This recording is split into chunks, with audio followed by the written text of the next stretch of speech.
গণহত্যাকে সম্পূর্ণ অস্বীকার করে একটা বিবৃতি দিয়েছে। এটা সবচেয়ে ইন্টারেস্টিং, সেটা হচ্ছে গত ৪৫ বছরে এই প্রথমবারের মতো কিন্তু তারা এই কথাটা সরাসরি বলল।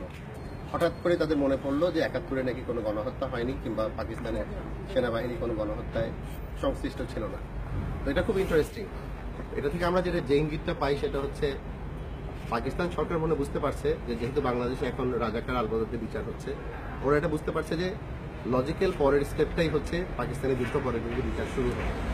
এবং এটাই তাদের এই উপলব্ধি থেকে কিন্তু তাদের এই মরিয়া প্রতিক্রিয়াটা, এই বিষয়টা খুবই স্পষ্ট।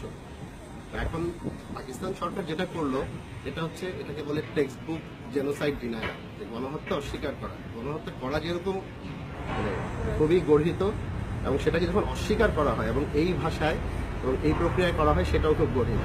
কোনো সভ্য সমাজে, কোনো সভ্য দেশ এটা করতে পারে না। পাকিস্তান প্রমাণ করলো যে তারা ৭১-এর থেকে, গণহত্যা থেকে তারা কিছু শেখে তো নেয়ই, তারা কিন্তু তাদের সেই প্রবণতাটাকে তারা কন্টিনিউ করছে।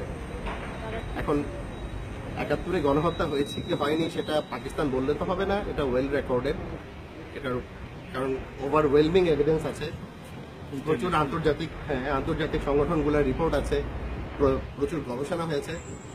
এই বিষয়ে আসলে কোনো সন্দেহ নেই। সবচেয়ে যেটা ইন্টারেস্টিং, পাকিস্তানিদের যারা দোষর ছিল, যে রাজাকার আলবদরের যখন বিচার চলছিল, সেই ওরাও কিন্তু বিচার চলাকালীন সময়ে ৭১-এর গণহত্যায় পাকিস্তান সেনাবাহিনীর ভূমিকাকে একবারের জন্য রিফিউজ করেনি। তারা নিজেদেরকে ডিফেন্ড করেছে, বলেছে এই কাদের সেই কাদের না, এই সাইদি সেই সাইদি না, অনেক কিছু বলেছে, কিন্তু তারা একবারের জন্য কিন্তু বলে নাই যে পাকিস্তান গণহত্যায় যুক্ত ছিল না। তারা বলেছে গণহত্যা হয়েছে, আমরা করি। এটা ছিল তাদের পজিশন। এটা ছিল মানে এমনকি তাদের দোসররাও কিন্তু এটা বলে না, পাকিস্তান এখন যেটা বলছে।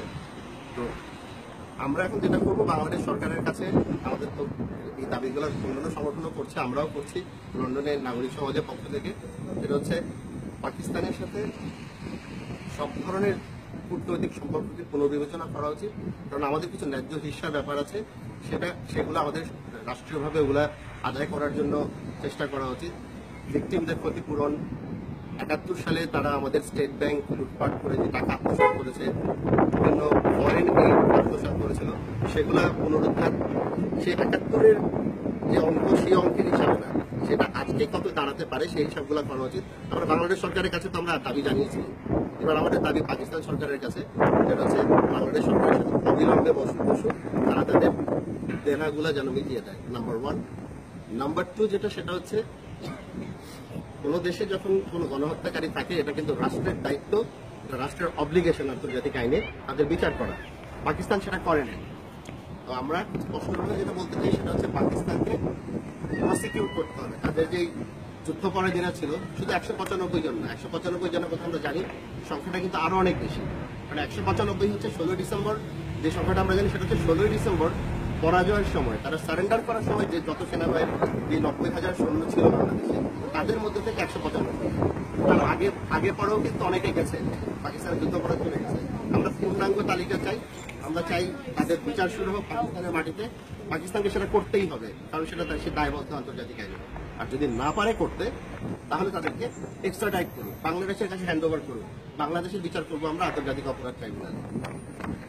মানে আমরা আশা করি আগামী দিনগুলোতে, এটা তো আজকে শুরুর কর্মসূচি, এই লন্ডনে ৮ তারিখে আরেকটা কর্মসূচি আছে, এরকম আমরা লাগাতার যেন চালিয়ে যেতে পারি। এবং শুধু লন্ডনে না, যেখানেই পাকিস্তান দূতাবাস আছে, পাকিস্তানি প্রতিষ্ঠান আছে, পাকিস্তানি সংস্থা আছে, সাংগঠনিক পর্যায়ে, ব্যক্তি পর্যায়ে আমরা একটা জোরদার ক্যাম্পেইন আমাদের চালিয়ে নিয়ে যাওয়া উচিত। এবং আশা করি আমরা সবাই এটাতে সামিল হতে পারবো এবং সবার সহযোগিতা থাকবে। ধন্যবাদ। জয় বাংলা, জয় বঙ্গবন্ধু।